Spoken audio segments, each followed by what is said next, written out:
మీ అందరికీ వందనములు. మీ అందరూ బాగున్నారా? ఈరోజు దేవుని వాక్యము యెషయా గ్రంథం 41వ అధ్యాయం 11వ వచనం. నీ మీద కోపపడిన వారందరూ సిగ్గుపడి విస్మయం పొందెదరు. ఎంత అద్భుతమైన మాట! ప్రవచనాత్మకమైన యెషయా గ్రంథకర్త రాసిన ఈ మాటలో ఈరోజు మన జీవితంలో నెరవేర్చాలని ఆయన ఆశపడుతున్నాడు. ఇది వాగ్దానంతో కూడుకున్న ప్రవచనము.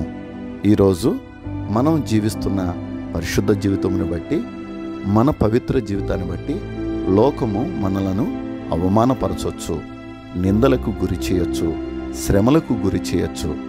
అదే విశ్వాసాన్ని మనం కాపాడుకుంటూ వాటిని ఏది కూడా లెక్క చేయకుండా ముందుకు సాగినప్పుడు దేవుడు తన మహిమతో, తన ప్రభావముతో, తన పరిశుద్ధాత్మ శక్తితో మనలను నింపి ఈ లోకంలో జీవించి ఉండగానే తను ఉన్నత స్థితిలో మనలను నిలబెట్టినప్పుడు లోకము మనలను చూసి మనల్ని అవమానపరిచిన వారు, బాధ పెట్టిన వారు, శ్రమలకు గురి చేసిన వారు విస్మయం పొంది సిగ్గుపడినట్లుగా చేసే దేవుడు.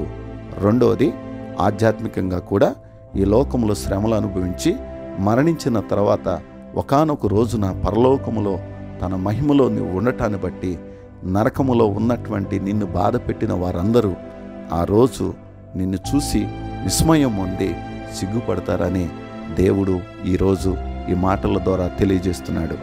ఓ క్రైస్తవ సహోదరి, సహోదరుడా, నీవు కలిగి ఉన్న విశ్వాసమును బట్టి, పరిశుద్ధ జీవితమును బట్టి నన్ను ఎవరూ పట్టించుకోవట్లేదని నువ్వు అనుకుంటున్నావా?